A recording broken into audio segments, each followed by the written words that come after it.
The 2017 Sinquefield Cup was so exciting. Magnus Carlsen was back in the mix, and the opening festivities were also quite exciting. Absolutely. We had the fashion show. We had the competition pinned that we all were involved in. We both were involved in, and Christian and a couple of other Grandmasters advising these fashion designers on trying to create a chess uniform. And I was quite proud of the result on my side, I might say. Yes, that's right. You won with your designer, Audra, and that was a melange of the bishop and the rook showing the power of the queen. Absolutely. The combination of the forces being better to being together than just being alone. And it was the clash of these diverse forces that created this new design. So it was quite fun to be a part of that. And I think it was the most elegant of all the opening ceremonies we've ever done. I mean, you had all these fashion models going around, and what more could you want than fashion and chess? It's awesome. It was really fun. I worked with a designer, Emily, and it was all about creating this chess uniform. And I think it's significant that some of the players, namely Magnus Carlsen, had actually worked in fashion before. So these players, very elegant, Maxime Vachier-Lagrave, Levon Aronian. I mean, the top players in the world know how to dress, Maurice. It's not just you. Well, Anish Giri, you could mention as well, who's always a stylish guy. I think it's important. We have to present chess in this way that says we're not just about playing moves, but we also may set trends. And so it was quite cool to have that happen. And right after that, it was time for some fashionable chess. And that was a very exciting beginning to that event. That's right. So tell us a little bit about this event. It was extremely competitive, probably the most competitive Sinquefield Cup in a lot of ways. Without question. It was absolutely the most competitive. First of all, Magnus was not playing well. He had not won a super tournament since 2016 in Bilbao. Okay, yes, he did defend his title against Karyakin, but after that, Magnus wants to win everything that he plays in, and he didn't win the Grenke Classic. Aronian, who was playing extraordinarily well, beat Magnus a couple of vicious clubbings, in fact.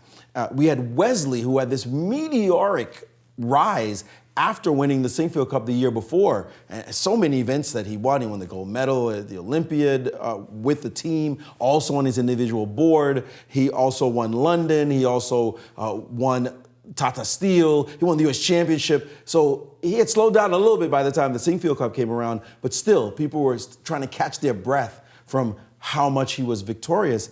And so you had all these players in the mix, and you wouldn't have suspected the player who actually finally won, but it just showed how competitive chess had become right at that moment, and we were expecting to see great things. One of the most memorable things for me in that tournament was this battle royale between Magnus Carlsen and Maxime Vachier-Lagrave, literally a game that you couldn't keep your eyes off of. It was a tremendous game, and Maxime had won his first game to go to +1, and then Magnus wins his next game, the next round, to go to +1 as well. So when they meet, it's Magnus, it's Maxime, and it's Fabi all tied for first. And this battle was insane. I remember we were calling it. It was up and down, and it looked like Magnus was really getting the better of Maxime. And Maxime showed his typical tricky style. You think you have him, you think you've grabbed him, and it's like an eel. He's so slippery, he comes up with idea after idea. And just when Magnus thought, okay, now I have him, Magnus plays two howler of rook moves. The first one wasn't so bad, but the second one simply causes major damage to his position, and he gets wiped off the board in a thriller. Yeah, an incredibly complicated endgame. And it's funny because, when you think about Magnus, I think about these rivalries. And of course, I think about Fabiano Caruana when it comes to classical chess, their world championship match, being tied and going into rapid, which, by the way, it did versus Karyakin as well. But when I think about the rivalry of blitz chess, you think of Maxime and Magnus. Absolutely. And that may have been the early beginning, because at that point, Maxime hadn't done anything special. He hadn't won a super tournament. He was clearly an excellent player. He'd won the lesser tournaments, and he'd risen to the rarefied heights. But it was this event that started showing it. And this particular round that knocked Magnus down a notch. But like a champ, Magnus bounced back the very next round and won, and showed that, look, just because I lose doesn't mean I'm going to stay down. But he's, at this point, always chasing MVL. Also in that round 5, the quiet one, the Tiger of Madras, Anand, beats Fabi. An amazing game. Maybe the game of the tournament. The fight of the tournament was certainly MVL against Caruana. But Anand beating Caruana with beautiful queen sacrifice. I mean, this was something special. That was definitely the move of the tournament, maybe the move of the Sinquefield Cup. I mean, Queen D4, I think everyone's heart dropped when they saw that. Not heart dropped, everyone's heart exploded when they saw that move because it was just so beautiful. And it was also accessible. It was the kind of move that you might miss even if you're a really strong player because it's so surprising. But even if you're an amateur, it captures your heart. Well, Fabi didn't see it. I mean, Fabi missed it himself. If he had seen it coming, he certainly wouldn't have gone down this line. And Anand, there's always the calls for him to retire. Maybe he's getting older. It's the most ridiculous thing you could imagine. This great champion who's won everything and won so many titles, and he loves playing chess. Why would you say a word to him? He continues to marvel. He continues to show why he's one of the great legends of the game. And that game really showed it. And that put him also at +1. And then in a couple of rounds, he wins again. And suddenly, he's at +2. And you see that MVL's at +2. Magnus is busy floating around there as well.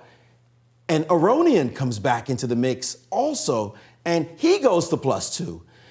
And Karyakin wins after having lost earlier in the event to Magnus. He wins again, and just before the final round, you have 5 players who could win the tournament, with 3 of them tied going into the last round. Now, this simply had never happened before, and we were all thrilled, thinking, what's going to happen on the last day? We thought for sure there was going to be a tiebreak.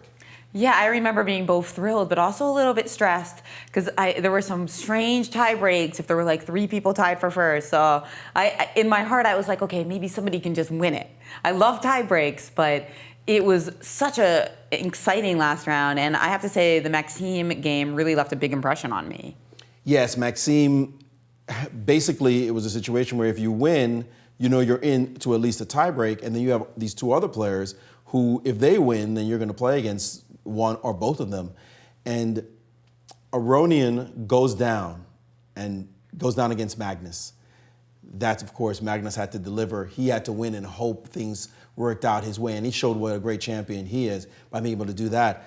Vichy draws his game quite quickly and tepidly, and we were surprised, shocked that he did that, given that he needed to think about his chances. But I think he didn't want to take any chances, especially, I believe he had the black pieces in that last round. And then suddenly, there's MVL, and he goes, if I win, it's over. And he plays just a beautiful, classical masterpiece against the Pomniachi, who was not playing well at all. That event ended up in last place at the bottom of the tournament table. But this game, when you have to deliver, this is the sign of a champion. And MVL did exactly that in this moment. That's right, and I remember that night on D5. It was really like something out of my system, Yaz's favorite book. Of course, not Yaz's favorite book. There was just a stunning night on D5, and it ruled the game. Well, it's the kind of position where you don't want to have when you're black and a Sicilian, and both of us know you never want to have to watch this knight dominating. And he took it, and he opened up the game with it, and then he showed what kind of technique he had. And for Maxime, this was a great moment because it was his first big event. Magnus was quite congratulatory, as he always is when people play well. He came in second, so he's happy also that he is not at the bottom of the tournament table, or even third is horrible for him to contemplate. But he was quite congratulatory about Maxime, and this was Maxime's real arrival to say, yes, I can finally win these super tournaments. Indeed, Maxime was always up there in the high rankings, but in terms of actually getting the W, it seemed like it eluded him. And I have to say, it was just beautiful to see him win it. A great gentleman and somebody who just has such a pure love for chess. It was, and sportsmanship, just wonderful sportsmanship. Even though he'd come so close to winning the Grand Chess Tour, he always really took it like a champ, and now he was the champ. And to make a big point as well, this was now the 5th consecutive different winner of the Sinquefield Cup.